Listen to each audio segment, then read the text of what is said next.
January 17, 1940, a Luftwaffe airfield somewhere in East Prussia. The winter morning breaks pale and cold over the frosted runway. The smell of engine oil and frost hangs in the air as ground crews stamp their feet against the bitter cold, their breath forming white clouds in the darkness before dawn. Inside the officers' mess, a young pilot sits alone at a wooden table, his fingers wrapped around a tin cup of ersatz coffee, bitter, made from roasted acorns and chicory. His name is Oberleutnant Hans Werner, though history will remember him by another name entirely. Before him lies a leather briefcase, its contents weighing heavier than any bomb he has ever carried aloft. In 6 weeks, this man will do something that military protocol considers unthinkable. He will defect.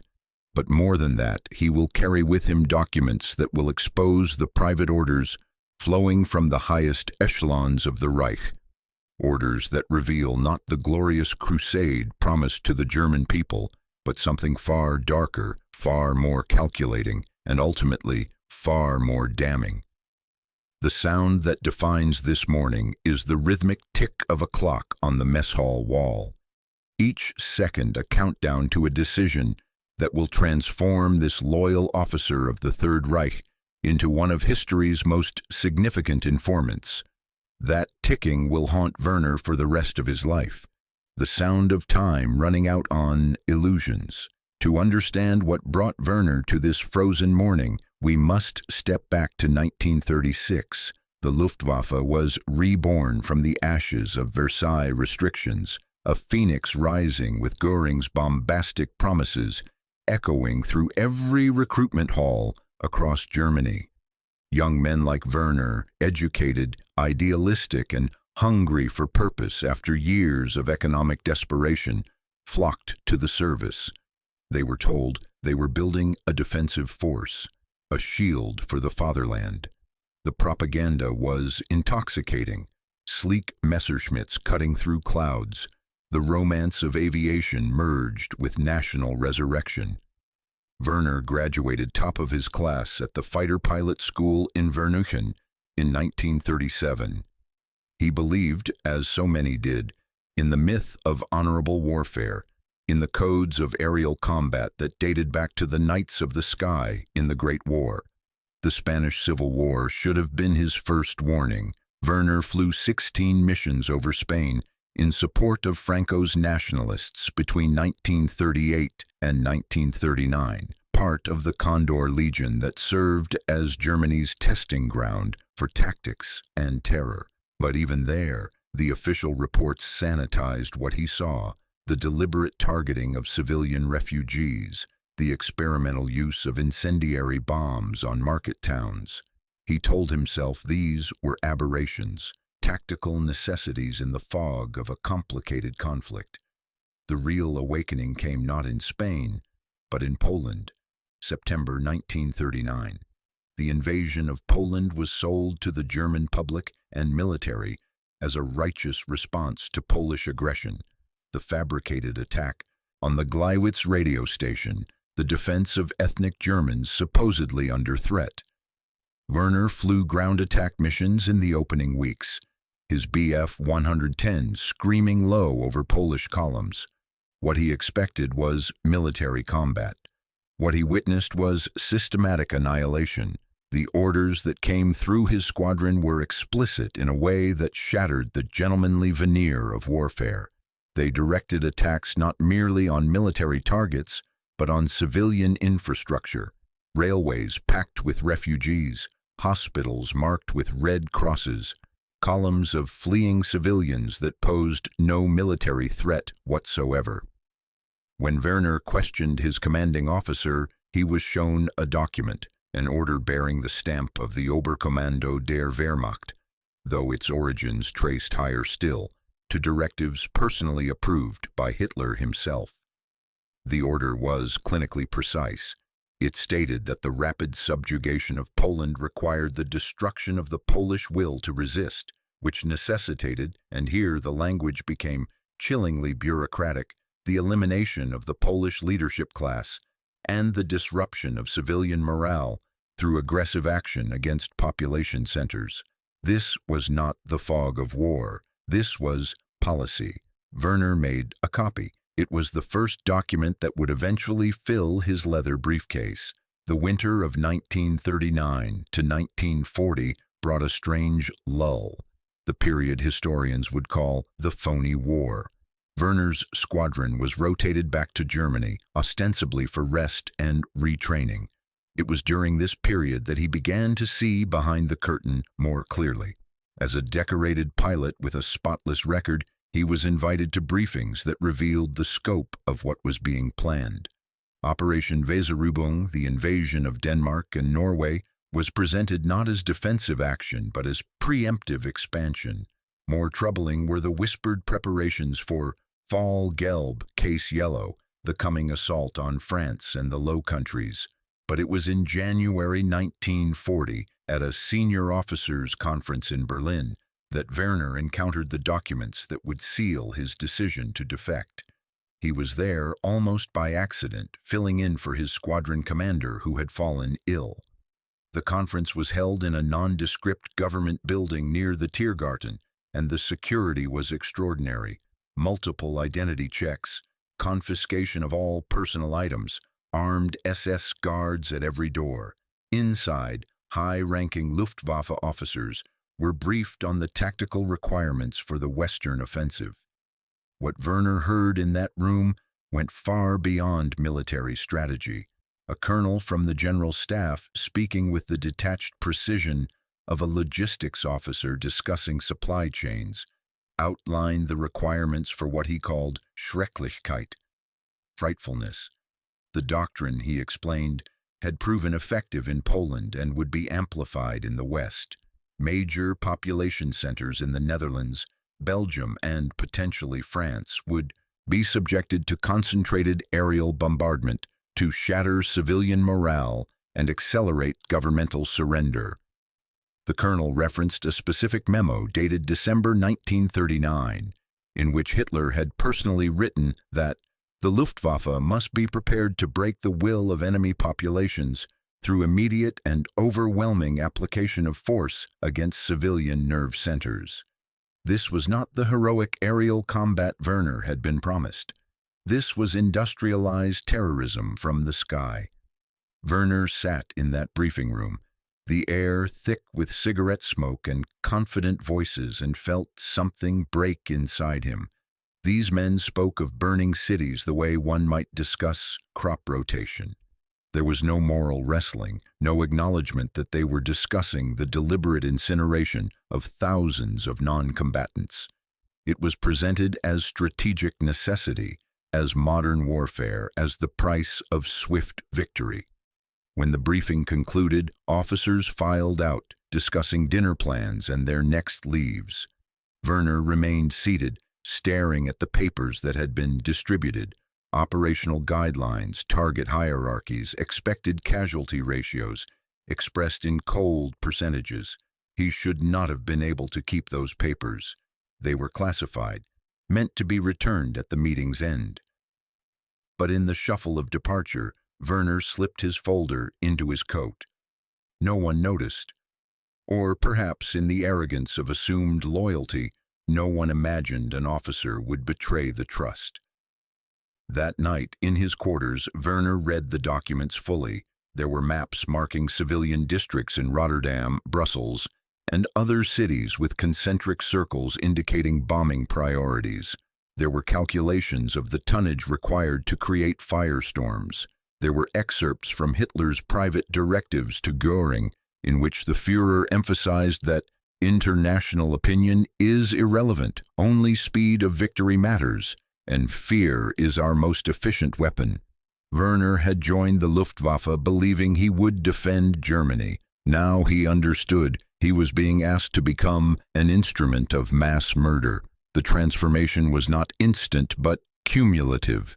Each order that violated the codes of warfare, each briefing that treated human life as numerical abstractions, each private directive that exposed the gap between public propaganda and private policy. The Germany he loved, the Germany of Goethe and Beethoven, of philosophical inquiry and engineering excellence was being piloted by men who saw civilization itself as an obstacle to be bombed into compliance. The decision to defect was agonizing. Werner was no traitor by temperament. His family had served Germany for generations, his grandfather in the Franco-Prussian War, his father in the trenches of the Great War. To leave would mean abandoning not just his career, but his identity. Yet staying meant becoming complicit in what he now clearly recognized as criminal warfare. The ticking clock on the mess hall wall became his constant companion. Time running out to act, time running out before the Western offensive began, time running out before his conscience became so scarred that action became impossible. He began planning in late January. The destination was clear: Switzerland, neutral and relatively accessible from southern Germany. But the risk was extraordinary. Desertion meant execution, not just for him, but potentially for his family. Carrying classified documents across the border elevated the crime to high treason. Werner took precautions. He requested a leave to visit family in Munich, a request granted without suspicion given his exemplary record. From Munich, the Swiss border was within reach. He gathered documents carefully over 3 weeks. Nothing so obvious as wholesale theft, but pages photographed when on duty, copies made from files he had legitimate access to, notes transcribed from briefings. The leather briefcase filled slowly with the architecture of atrocity. February 14, 1940. Werner boards a train in Munich heading south toward the Alpine border. He wears civilian clothes, unremarkable in every way. The briefcase sits on the luggage rack above his head. Every station stop is an agony of tension. Would Gestapo board, checking papers, searching bags? The train rocks gently through the Bavarian countryside, past villages that seem untouched by the poison spreading from Berlin. Werner watches an old farmer working a field, oblivious to the fact that decisions made in conference rooms hundreds of miles away will soon set the continent ablaze. That farmer, that field, that simple scene of ordinary life, it becomes Werner's symbol of what he is trying to protect. Not grand abstractions of democracy or ideology, but the simple right of people to tend their fields without fire falling from the sky. The border crossing is almost absurdly simple: a hiking trail through the mountains, a deliberately unguarded stretch that smugglers have used for decades. Werner walks through morning fog, his breath heavy, the briefcase now carried in his hands. The moment he crosses into Swiss territory is not triumphant but hollow. He has saved his soul by betraying his country, or perhaps saved his country's soul by betraying its current masters. He no longer knows the difference. Swiss authorities initially treat him as a standard deserter, common enough as Germany's war machine grinds forward. But when Werner reveals the contents of his briefcase, everything changes. Within days, he is in Bern, meeting with intelligence officers. Within weeks, carefully sanitized versions of the documents are shared with British and French intelligence. The impact is significant but complicated. The documents confirm what Allied intelligence suspected but could not prove: that the Nazi regime was systematically planning to wage war against civilian populations, that the veneer of military professionalism in the Wehrmacht and Luftwaffe was a lie, that private orders from Hitler himself directed the terrorization of occupied peoples. The revelation of Hitler's private orders through Werner's documents, orders that explicitly authorized attacks on civilians, that outlined the deliberate use of terror as strategic doctrine, that revealed the calculated nature of atrocities presented to the world as regrettable accidents. These exposures would later form part of the evidentiary foundation for war crimes tribunals. But in the spring of 1940, their immediate effect was limited. France and Britain, still clinging to hope for a short war or negotiated peace, did not fully publicize what Werner had brought them. Perhaps the truth was too dark to acknowledge. Perhaps they feared it would be dismissed as propaganda. Perhaps they simply could not imagine that a modern European state would embrace such darkness as official policy. Werner spent the remainder of the war in Switzerland, stateless and isolated. His family in Germany was arrested within weeks of his defection. His father died in custody, officially of a heart attack, though Werner never believed it. His mother and sister survived the war in internal exile, their lives destroyed by his choice. The price of conscience is rarely paid by conscience alone. After the war, as the full scope of Nazi atrocities emerged from liberated concentration camps and captured archives, Werner's documents took on new significance. They demonstrated premeditation. They showed that the horrors were not the excesses of individual commanders, but the implementation of policy designed at the highest levels. His testimony at the Nuremberg trials was given in closed session. Too many intelligence methods needed protecting, but his evidence was there in the prosecutorial files. Göring, confronted with orders bearing his signature, authorizing the bombing of civilian targets, tried to claim military necessity. But Werner's documents included the private directive showing that these attacks were designed not for military advantage, but for psychological destruction, terror as strategy, massacre as policy. What Werner exposed was the gap between the myth and the reality. German soldiers and airmen like himself had been told they were defending civilization. The private orders revealed they were being used to destroy it. They had been promised honorable combat. The reality was industrialized atrocity. This gap between the noble rhetoric fed to soldiers and the criminal reality designed in private directives. This was the ultimate betrayal, and Werner's defection was an attempt to name it. In his later years, living quietly in Switzerland and then briefly in Britain, Werner was asked by a historian why he took the risk, why he carried the burden of that briefcase across the mountains when staying silent would have been safer. His answer was simple and devastating. I could hear the ticking.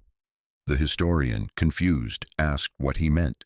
Werner explained, in that officer's mess in January 1940, listening to the clock on the wall, he realized that every tick was another moment of decision, another second in which he could choose to be complicit or choose to act. Once you hear the ticking, he said, you cannot unhear it. Every second of silence becomes a second of consent. The leather briefcase itself survived the war. Werner donated it to a military museum in the 1960s, and it sits now in a climate-controlled case, worn, ordinary, utterly unremarkable except for what it carried. Visitors walk past it barely noticing, drawn instead to the dramatic artifacts of war, uniforms, weapons, flags. But that briefcase did something no bomb or bullet could do. It exposed the lie. It documented in Hitler's own words, and the words of his high command, the premeditated nature of crimes later dismissed as the inevitable chaos of war. What Werner's defection ultimately proved was that the Nazi regime understood precisely what it was doing. These were not accidents or the natural brutality of conflict. They were calculated policies, debated in meetings, refined in memos, authorized by signatures, and executed with bureaucratic efficiency. The private orders Werner carried showed a regime that spoke of honor while planning mass murder, that wrapped aggression in the language of defense, while privately acknowledging territorial expansion and racial domination as core objectives. This documentary proof became a cornerstone in establishing that the Nazi leadership was not simply defeated in war, but guilty of crimes against humanity, a legal and moral distinction that shapes our understanding of justice to this day. In the end, Werner's story is not primarily about one man's courage, though courage it certainly required. It is about the power of truth against propaganda, of documentation against denial, of individual moral choice against systemic evil. Those private orders, hidden from public view, represented everything the Nazi regime actually was beneath its pageantry and propaganda. By exposing them, Werner did not change the outcome of the war. The military struggle would be won on battlefields and through industrial production. But he changed the historical record. He ensured that the truth would not die with the regime, that the documents would survive to testify when living voices could not. The ticking clock Werner heard in that frozen mess hall in January 1940 was the sound of conscience demanding acknowledgement. Every second was a choice, to remain silent and complicit, or to act and pay the terrible price of truth-telling. The leather briefcase he carried across the mountains was heavy not with paper but with evidence that some lies are too large to live with, that some orders are too criminal to obey, that patriotism itself becomes betrayal when it demands service to evil. That briefcase, sitting now in its museum case, represents a larger truth about tyranny and freedom. Tyranny relies on the gap between public performance and private reality, the soaring speeches that hide the murderous memos, the propaganda of glory that conceals the orders for terror. Freedom, by contrast, demands transparency, the ability to examine, to question, to hold power accountable to truth. Werner's defection and the documents he carried represented the moment when that gap could no longer hold, when private evil was dragged into public light. The clock is always ticking. In every age, in every nation, there are private orders that contradict public promises, classified directives that would shock the citizens in whose name they are issued. Werner's legacy is the reminder that hearing that ticking, recognizing the moment of moral choice, is not enough. One must also act. The price may be everything. The alternative, however, is complicity in lies that eventually consume not just individuals but entire civilizations. That is the testament of the defector, carried in a leather briefcase across a winter mountain, ticking with the urgent rhythm of conscience that refuses to be silent.